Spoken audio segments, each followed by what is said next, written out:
എല്ലാവർക്കും നമസ്കാരം. ഇന്നത്തെ വളരെ പ്രധാനപ്പെട്ട ഇൻട്രസ്റ്റിംഗ് ആയിട്ടുള്ള ഒരു ടോപ്പിക്കാണ് മുടി കൊഴിച്ചിൽ. പുരുഷന്മാരിലും സ്ത്രീകളിലും ഒരുപോലെ കഷ്ടപ്പെടുന്ന ഒരു പ്രശ്നമാണ് മുടി കൊഴിച്ചിൽ. ഒത്തിരി പേര് ഇതിൻ്റെ കാരണങ്ങൾ അറിയാതെ പല ഹെയർ ഓയിലും അതുപോലെ തന്നെ ട്രീറ്റ്മെൻറ്റൊക്കെ ചെയ്ത് മുടി കൊഴിച്ചിലിന് വേണ്ടിയിട്ടുള്ള വളരെ എക്സ്പെൻസീവ് ആയിട്ടുള്ള ട്രീറ്റ്മെൻറ്റ് മൊഡാലിറ്റീസൊക്കെ സ്വീകരിച്ചിട്ടും യാതൊരു രീതിയിലുള്ള ഫലം കിട്ടണില്ല എന്നുള്ള നിരാശയോടുകൂടി എന്നെ സമീപിക്കാറുണ്ട്. അപ്പോൾ ഇന്നത്തെ നമ്മളുടെ ടോപ്പിക്ക് എന്തുകൊണ്ടായിരിക്കും എന്നുള്ളതിനെ പറ്റിയും അതിന് പറ്റിയ കുറച്ച് സൊല്യൂഷൻസും ആയിരിക്കും ഞാൻ പറഞ്ഞുതരാം.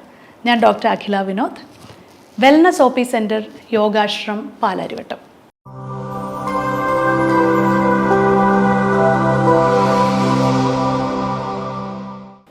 അപ്പോൾ ആദ്യം നമ്മൾ ശ്രദ്ധിക്കേണ്ട ഒരു കാര്യം, ഞാൻ പല വീഡിയോസിലും ഞാൻ പറഞ്ഞിട്ടുണ്ട്, ഇതിൻ്റെ മൂലകാരണം എന്ന് പറയുന്ന മിക്കവരിലും ഒരു ഏകദേശം 80% പേരിലും കാണുന്നത് ഡെഫിഷ്യൻസീസാണ്.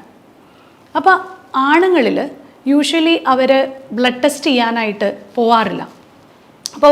ഉണ്ടെങ്കിൽ തന്നെ അവർ ടെസ്റ്റ് ചെയ്യുന്നത് വൈറ്റമിൻ ഡി, മാക്സിമം പോയി കഴിഞ്ഞാൽ അവർ വൈറ്റമിൻ ഡി മാത്രമേ ചെക്ക് ചെയ്യാറുള്ളൂ. പക്ഷേ ഇനി നെക്സ്റ്റ് ടൈം നിങ്ങൾ പോകുമ്പോൾ നിങ്ങളിലുള്ള തൈറോയ്ഡ് ഗ്രന്ഥികളുടെ ഒരു ഹോർമോൺ, അതായത് തൈറോയ്ഡ് പ്രൊഫൈൽ ഒന്ന് ചെക്ക് ചെയ്യുക, കൂടാതെ ഫെറിറ്റിൻ ചെക്ക് ചെയ്യുക, അതുകൂടാതെ വൈറ്റമിൻ ഡിയും കൂടി ചെക്ക് ചെയ്യുക. ഇതാണ് ഈ 3 കാരണങ്ങളാണ് പ്രധാനമായിട്ടും ഒരു ആളിൽ, അല്ലെങ്കിൽ ഒരു പുരുഷനിലായിക്കോട്ടെ സ്ത്രീയിലായിക്കോട്ടെ പ്രധാനമായിട്ടും കാണുന്നത് ഇതിൻ്റെ ഒരു ഡെഫിഷ്യൻസി മൂലമാണ്.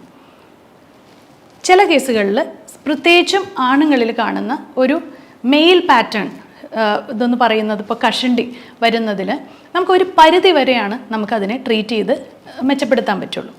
അങ്ങനെയുള്ളവർക്ക് അതൊരു വേറെ പ്രൊസീജിയേഴ്സിലേക്കൊക്കെ പോയി അവർക്ക് ഒരു കോസ്മെറ്റോളജിസ്റ്റിനെ കണ്ട് അവർക്ക് മുടി വേണം എന്ന് നിർബന്ധമാണെങ്കിൽ അങ്ങനെ ചെയ്യാം. പക്ഷേ ഒരു ഏകദേശം 80 തൊട്ട് 90% പേരിലും ആദ്യം നിങ്ങൾ ബ്ലഡ് ടെസ്റ്റ് ചെയ്ത് നിങ്ങളുടെ ഇതിനകത്ത് എന്തെങ്കിലും ഡെഫിഷ്യൻസീസ് ഉണ്ടോ എന്ന് നോക്കിയതിന് ശേഷം അങ്ങനെ ഒരു തീരുമാനത്തിലേക്ക് പോവുകയായിരിക്കും നല്ലത്. മിക്കവരിലും കാണുന്നത്, ഞാൻ ഏറ്റവും കൂടുതൽ കാണുന്നത് വൈറ്റമിൻ ഡിയുടെ ഒരു ഡെഫിഷ്യൻസി തന്നെയാണ്. വൈറ്റമിൻ ഡി ചെക്ക് ചെയ്ത് കഴിയുമ്പോൾ അവർ യൂഷ്വലി കാണും ഒരു 20 to 30 ഒരു ഇൻസഫിഷ്യൻസി എന്നുള്ളൊരു രീതിയിലേക്ക്. 30 എന്ന് പറയുമ്പോഴത്തേക്കും അത് സഫിഷ്യൻ്റാണ്. പക്ഷേ എന്നിരുന്നാൽ പോലും നിങ്ങൾക്ക് കുറച്ച് സ്ട്രെസ്സും കാര്യങ്ങളൊക്കെ ഉണ്ടെങ്കിൽ നിങ്ങൾക്കൊരു 30-ന് മുകളിൽ, അതായത് 30 to 100 ആണ് സഫിഷ്യൻറ്റ് വൈറ്റമിൻ ഡി ലെവൽസ് എന്ന് പറയുന്നത്. പക്ഷേ ഈ ഒരു 30 എന്നുള്ളത് കൊണ്ട് നിങ്ങൾ തൃപ്തിപ്പെടാതെ നിങ്ങളൊരു 50-ലേക്ക് വൈറ്റമിൻ ഡി ആക്കുകയാണെങ്കിൽ നിങ്ങളുടെ സമ്മർദ്ദത്തിനും കുറവുണ്ടാവും. അതുകൂടാതെ ഈ ഒരു മുടിയുടെ ഒരു കൊഴിച്ചിൽ പെട്ടെന്ന് തന്നെ നിൽക്കുന്നതായിട്ട് നിങ്ങൾക്ക് കാണാൻ സാധിക്കും. വൈറ്റമിൻ ഡി ഞാൻ ഒരു ദിവസം മുഴുവൻ ഞാൻ പുറത്താണ്, അതുകൊണ്ട് എനിക്ക് വൈറ്റമിൻ ഡി ധാരാളം കിട്ടും എന്ന് പറയുന്നവരുണ്ടാവും. പക്ഷേ ആ വൈറ്റമിൻ ഡി പ്രോപ്പറായിട്ട് ആയിരിക്കില്ല നിങ്ങൾക്ക് ലഭിക്കുന്നത്. അതുകൂടാതെ നിങ്ങളുടെ ശരീരം മുഴുവൻ ഒരേപോലെ ആയിരിക്കില്ല ആ വൈറ്റമിൻ ഡി കിട്ടുന്നത്. സൂര്യപ്രകാശം വളരെ ശരിയാണ്, അത് നിങ്ങൾ സൂര്യപ്രകാശത്തിൻ്റെ ഉള്ളിൽ നിങ്ങൾ പുറത്ത് എക്സ്പോസ് ചെയ്യുവാണെങ്കിൽ തീർച്ചയായിട്ടും കിട്ടും. പക്ഷേ എന്നിരുന്നാൽ പോലും പലരിലും അത് പ്രോപ്പർ രീതിയിൽ അബ്സോർബ് ചെയ്യുന്നത് കാണാറില്ല. അതുകൊണ്ട് തന്നെ വൈറ്റമിൻ ഡി സപ്ലിമെൻറ്റ്സ് എടുക്കുന്നതിൽ യാതൊരു രീതിയിലുള്ള സൈഡ് എഫക്ട്സോ പാർശ്വഫലങ്ങളോ ഇല്ല. അത് നിങ്ങൾക്ക് ഡെഫിഷ്യൻ്റ് ആണെങ്കിൽ അത് ആഡ് ചെയ്താൽ മാത്രമേ നിങ്ങളുടെ പല സിംറ്റംസും നിങ്ങൾക്ക് മാറ്റാൻ സാധിക്കുള്ളൂ. വൈറ്റമിൻ ഡിയെ പറ്റി പറഞ്ഞ് നമ്മൾക്ക് ഈ വീഡിയോ നീട്ടിക്കൊണ്ടുപോകേണ്ടതില്ല. അതുകൊണ്ട് നമ്മൾ അടുത്ത ഒരു വൈറ്റമിൻ്റെ ഇത് പറയുവാണെങ്കിൽ നമ്മൾക്ക് ഡെയിലി വൈറ്റമിൻസ്, അതായത് ഒത്തിരി വൈറ്റമിൻസ് നമ്മൾ എ, അതുപോലെ തന്നെ B12, ഇങ്ങനെ ഇതൊക്കെ വൈറ്റമിൻ സി, ഡി, ഇതൊക്കെ നമുക്ക് ആവശ്യമാണ്. അപ്പോൾ ഇതൊക്കെ നിങ്ങൾക്ക് നല്ല രീതിയിൽ, അതായത് നിങ്ങളുടെ ഒരു ഡെയിലി ലൈഫ്, പ്രത്യേകിച്ചും പുറത്ത് വർക്ക് ചെയ്യുന്നവർ, അല്ലെങ്കിൽ നിങ്ങളൊരു സെയിൽസിൽ വർക്ക് ചെയ്യുന്ന ഒരാളാണെങ്കിലോ, അല്ലെങ്കിൽ നിങ്ങൾക്ക് പ്രോപ്പറായിട്ട് നിങ്ങളെ നന്നായിട്ട് ഡയറ്റിലൂടെ നിങ്ങൾക്ക് ടേക്ക് കെയർ ചെയ്യാൻ പറ്റുന്നില്ലെങ്കിൽ അവർക്കൊരു ഡെയിലി മൾട്ടി വൈറ്റമിൻ ടാബ്ലറ്റ് കഴിക്കുന്നത് നല്ലതായിരിക്കും. അത് ലേഡീസിലായിക്കോട്ടെ ജെൻസിലായിക്കോട്ടെ, നിങ്ങളൊരു ഡെയിലി വൈറ്റമിൻ ടാബ്ലറ്റ് കഴിയുമ്പോൾ നിങ്ങളുടെ ഒത്തിരി ഡെഫിഷ്യൻസീസ് അതിൽ നിന്ന് റെക്ടിഫൈ ആവും. അപ്പോൾ നമ്മൾ 2 കാര്യങ്ങൾ പറഞ്ഞു. ഒന്ന് വൈറ്റമിൻ ഡിയുടെ ഒരു കാര്യം പറഞ്ഞു, മൾട്ടി വൈറ്റമിനെ പറ്റി പറഞ്ഞു. പിന്നെയുള്ളൊരു കാര്യം എന്ന് ഫെറിറ്റിനാണ്. ഫെറിറ്റിൻ എന്ന് പറഞ്ഞാൽ സ്റ്റോർഡ് അയൺ ആണ്. അതായത് നിങ്ങളുടെ ബ്ലഡിൽ അടങ്ങിയിരിക്കുന്ന ഒരു മോളിക്യൂളിൻ്റെ ഉള്ളിൽ ഓക്സിജൻ ക്യാരി ചെയ്യുന്ന ഒരു മോളിക്യൂളാണ് ഈ അയൺ എന്ന് പറയുന്നത്. ആ അയൺ നിങ്ങളുടെ സ്റ്റോർഡ് ഫോമിൽ കാണുന്നതിനെയാണ് ഫെറിറ്റിൻ എന്ന് പറയുന്നത്. അപ്പോൾ ഈ ഓക്സിജൻ്റെ ആ ഒരു ഇത് നമ്മളുടെ എക്സ്ട്രിമിറ്റീസിലേക്ക്, അതായത് നമ്മുടെ തലയിലേക്കൊക്കെ ഉള്ള ആ ഒരു ഓക്സിജൻ ക്യാരിയിങ് മോളിക്യൂളിൻ്റെ ആ ഒരു അഭാവം ഫസ്റ്റ് നമുക്ക് അറിയുന്നത് നമ്മുടെ മുടി കൊഴിച്ചിലാണ്. അപ്പോൾ ഫെറിറ്റിൻ്റെ ലെവൽ കുറയുമ്പോൾ പെട്ടെന്ന് നമ്മൾക്ക് അത് എക്സ്ട്രിമിറ്റീസിലേക്കൊക്കെ ബാധിച്ചതിന് ശേഷമാണ് ഫെറിറ്റിൻ്റെ അഭാവം മറ്റുള്ള ശരീരഭാഗങ്ങളിലേക്ക് അഫക്റ്റ് ചെയ്യുക. അപ്പോൾ ആ വ്യക്തികളിൽ പ്രത്യേകിച്ച് സ്ത്രീകളിലാണ് ഫെറിറ്റിൻ്റെ ലെവൽ കുറഞ്ഞു കാണാറ്. കാരണം അവർക്ക് മെൻസ്ട്രുവേഷൻ ഉള്ളതുകൊണ്ട്, അവർക്ക് പീരീഡ്സ് ഉള്ളതുകൊണ്ട് തന്നെ അവരുടെ ബ്ലഡ് ലോസ് സംഭവിക്കുന്നു. അതുകൊണ്ട് ഫെറിറ്റിൻ്റെ അളവ് വീണ്ടും കുറയുന്നു. പുരുഷന്മാരിൽ അത് കാണാറില്ല എന്ന് പറഞ്ഞാൽ പോലും ഒത്തിരി പേര് ഫെറിറ്റിൻ അതുകൊണ്ട് ചെക്ക് ചെയ്യാറില്ല. പക്ഷേ ചെക്ക് ചെയ്ത് കഴിയുമ്പോൾ ഫെറിറ്റിൻ്റെ അളവ് കുറവാണെങ്കിൽ നിങ്ങൾ അയൺ സപ്ലിമെൻറ്റ്സ് എടുത്തേ മതിയാവും.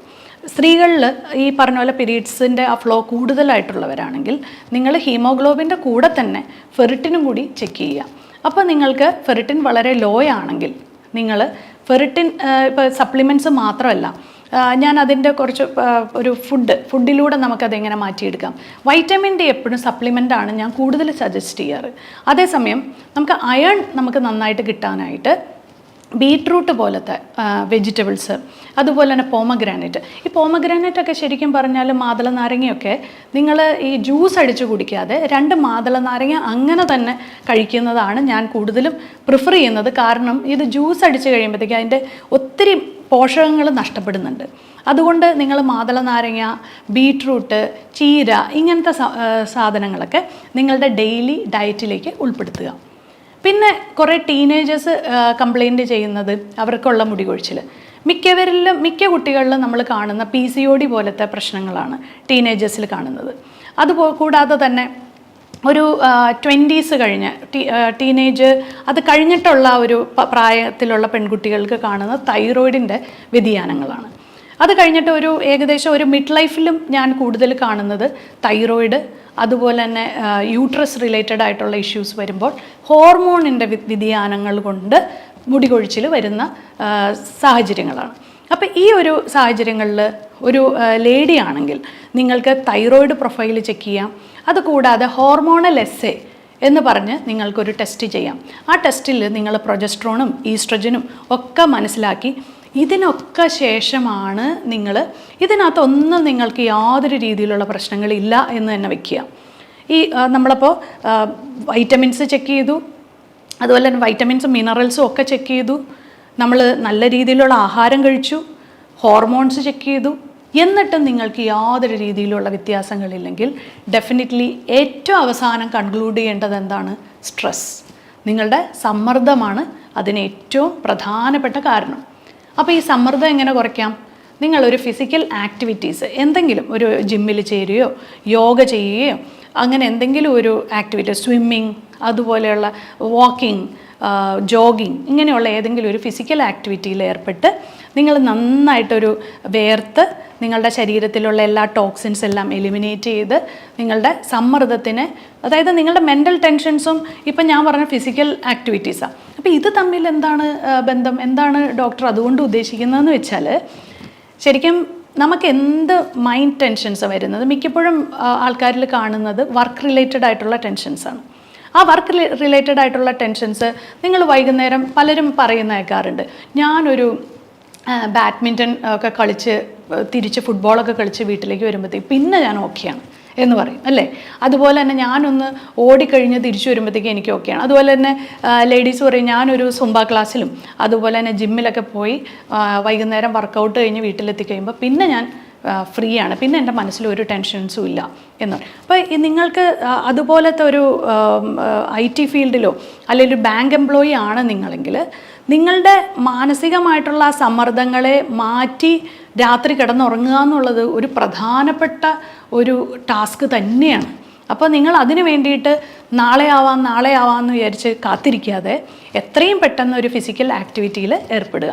യോഗ എന്തുകൊണ്ടാണ് ഏറ്റവും ഫലപ്രദം സ്ട്രെസ്സ് കുറയ്ക്കാൻ എന്ന് വെച്ചാൽ അതിൻ്റെ ബ്രീതിങ് എക്സസൈസാണ്. അപ്പോൾ എപ്പോഴും സ്ട്രെസ്സുള്ളൊരു വ്യക്തിയിൽ അവർ ഭയങ്കര എപ്പോഴും ഒരു ആക്റ്റീവായിരിക്കും. ഇൻ ദ സെൻസ് അവരെന്തുകൊണ്ടാണ് ആക്റ്റീവ് എന്ന് പറഞ്ഞാൽ മെൻ്റലി ആക്റ്റീവായിരിക്കും. തോട്ട്സ് ഇങ്ങനെ വന്നുകൊണ്ടിരിക്കും. അവർക്ക് കൺട്രോൾ ചെയ്യാൻ പറ്റാത്ത തോട്ട്സ് ആയിരിക്കും അവർക്ക് വരിക. അപ്പോൾ നമ്മൾ പ്രാണായാമ ബ്രീതിങ് എക്സസൈസ് ചെയ്യുമ്പോഴത്തേക്കും നമ്മുടെ ബ്രെയിൻ സെൽസ് കാമാവുകയും അവരുടെ തോട്ട്സിൻ്റെ നമ്പർ കുറയുകയും ചെയ്യും. പിന്നെ റിലാക്സേഷൻ ടെക്നിക്ക് അങ്ങനെയുള്ള കുറേ കാര്യങ്ങളുണ്ട് യോഗയിൽ. അല്ലാതെ നമ്മൾ യോഗ ആസനാസ് എന്നുള്ളത് സ്ട്രെച്ചസ് മാത്രമല്ല, ബ്രീതിങ് എക്സസൈസിന് ഒത്തിരി വണ്ടേഴ്സ് നമ്മളുടെ ലൈഫിൽ ചെയ്യാൻ പറ്റും. ഈ യോഗ ഒരു നേരം യോഗ ചെയ്യുക, ഒരു നേരം നിങ്ങൾ ഏതെങ്കിലും വാക്കിംഗ് അങ്ങനെയുള്ളത് രാവിലെ എണീറ്റ വഴി ഒന്ന് നടക്കാൻ പോവുകയോ ഓടാൻ പോവുകയോ ചെയ്യുക, അല്ലെങ്കിൽ യോഗ ചെയ്യുക. ഒരു സമയത്ത് ബ്രീതിങ് എക്സസൈസും നിങ്ങളുടേതായിട്ടുള്ള ഒരു മൈൻഡ്ഫുള്ളായിട്ട് നിങ്ങൾ ഉറങ്ങുന്നതിന് മുമ്പായിട്ടാണെങ്കിലും കുറച്ച് നേരം ഒന്ന് മെഡിറ്റേഷൻ ചെയ്യുക. ഇത്രയൊക്കെ ചെയ്തിട്ട് നിങ്ങൾ എന്ത് സംഭവങ്ങളാണെങ്കിലും, എന്ത് എക്സ്റ്റേണൽ ട്രീറ്റ്മെൻറ്റ്, അത് ഓയിലായിക്കോട്ടെ വേറെ ഏതെങ്കിലും ട്രീറ്റ്മെൻറ്റ് ആയിക്കോട്ടെ, എന്ത് ചെയ്താലും നിങ്ങൾക്ക് 100% ബെനിഫിഷ്യൽ ആയിരിക്കും. അപ്പം ഞാൻ ഈ പറഞ്ഞ ടിപ്സ് എല്ലാവരും ഓർക്കുമെന്ന് വിചാരിക്കുന്നു. ഇത് ഓൾറെഡി അറിയാവുന്നവർക്ക് വേണ്ടിയിട്ടല്ല, ഇതിനെപ്പറ്റി അവയർനെസ് ഇല്ലാത്തവർ ഇന്ന് തന്നെ പോയിട്ട് നിങ്ങളുടെ ബ്ലഡ് ടെസ്റ്റ് എല്ലാം ഒന്ന് ചെക്ക് ചെയ്ത് നോക്കൂ. ഞാൻ പറയുന്നത് ശരിയാണോ തെറ്റാണോ എന്ന് നിങ്ങൾക്ക് തന്നെ ചൂസ് ചെയ്ത് നോക്കാവുന്നതാണ്. അപ്പം ഞാൻ പറഞ്ഞ ടെസ്റ്റുകൾ ഏതൊക്കെയാണ്? വൈറ്റമിൻ ഡി, ഫെറിറ്റിൻ, അതുപോലെ തന്നെ തൈറോയിഡിൻ്റെ പ്രൊഫൈൽ. തൈറോയിഡ് പ്രൊഫൈലിൽ നിങ്ങൾ തന്നെ സെൽഫ് ടെസ്റ്റ് ചെയ്യണമെങ്കിൽ അല്ലെങ്കിൽ ഏതെങ്കിലും അടുത്തുള്ള ഡോക്ടേഴ്സിനെ കൊണ്ട് പ്രിസ്ക്രൈബ് ചെയ്ത് തൈറോയിഡ് പ്രൊഫൈൽ നോക്കുക.